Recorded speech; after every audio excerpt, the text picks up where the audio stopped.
atau memperdengarkan suaranya di jalan. Buluh yang patah terkulai tidak akan diputuskannya, dan sumbu yang pudar nyalanya tidak akan dipadamkannya. Tetapi dengan setia ia akan menyatakan hukum. Ia sendiri tidak akan menjadi pudar dan tidak akan patah terkulai sampai ia menegakkan hukum di bumi. Segala pulau mengharapkan pengajarannya. Beginilah firman Allah Tuhan yang menciptakan langit dan membentangkannya, yang menghamparkan bumi dengan segala yang tumbuh di atasnya, yang memberikan napas kepada umat manusia yang menghuninya, dan nyawa kepada mereka yang hidup di atasnya. Aku, Tuhan, telah memanggil engkau untuk maksud penyelamatan. Aku telah memegang tanganmu, aku telah membentuk engkau dan membuat engkau menjadi perjanjian bagi umat manusia, menjadi terang untuk bangsa-bangsa, untuk membuka mata yang buta, untuk mengeluarkan orang hukuman dari tempat tahanan, dan mengeluarkan orang-orang yang duduk dalam gelap dari rumah penjara. Demikianlah sabda Tuhan. Tuhan adalah terang dan keselamatanku. Tuhan adalah terang dan keselamatanku. Kepada siapakah aku harus takut? Tuhan adalah benteng hidupku. Terhadap siapakah aku harus gentar?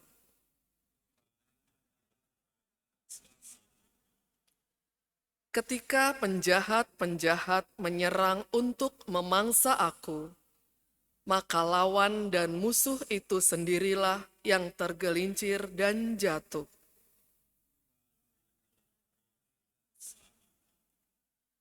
Sekalipun tentara berkemah dan mengepung aku, tidak takutlah hatiku. Sekalipun pecah perang melawan aku, dalam hal ini pun aku tetap percaya.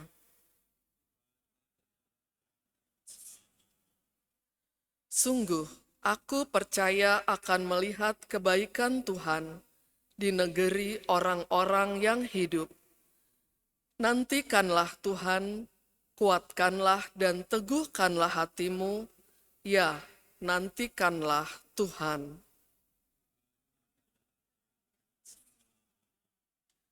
Terpujilah Kristus Tuhan, Sang Raja kemuliaan kekal. Terpujilah Kristus Tuhan, Sang Raja kemuliaan kekal. Salam ya Raja kami, hanya Engkaulah yang mengasihani kesesatan-kesesatan kami. pujilah Kristus Tuhan, Sang Raja. kemuliaan kekal. Tuhan bersamamu. Inilah Injil suci menurut Yohanes. Dimuliakanlah Tuhan.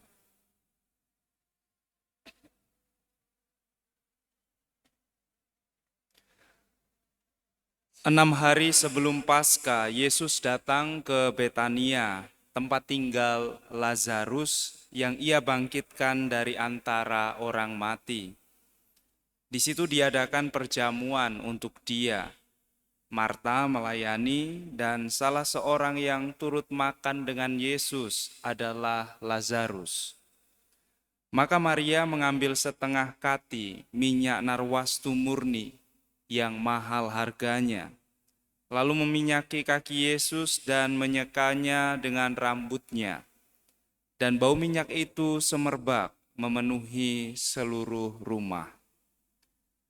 Tetapi Yudas Iskariot, seorang dari murid-murid Yesus yang akan segera menyerahkan dia, berkata, "Mengapa minyak narwastu ini tidak dijual 300 dinar dan uangnya diberikan kepada orang-orang miskin?" Hal itu dikatakannya bukan karena ia memperhatikan nasib orang-orang miskin, melainkan karena ia adalah seorang pencuri. Ia sering mengambil uang yang disimpan dalam kas yang dipegangnya. Maka kata Yesus, "Biarkanlah dia melakukan hal ini mengingat hari penguburanku. Karena orang-orang miskin selalu ada padamu, tetapi aku tidak akan selalu ada padamu." Banyak orang Yahudi mendengar bahwa Yesus ada di Betania, maka mereka datang bukan hanya karena Yesus, melainkan juga untuk melihat Lazarus yang telah dibangkitkannya dari antara orang mati. Lalu imam-imam kepala bermufakat untuk membunuh Lazarus juga, sebab karena dialah banyak orang Yahudi meninggalkan mereka dan percaya kepada Yesus. Demikianlah sabda Tuhan. Terpujilah.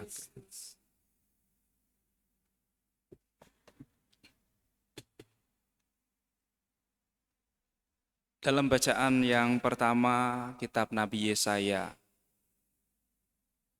baptisan menjadi tanda bagi kita bahwa Allah mencurahkan roh-Nya kepada kita.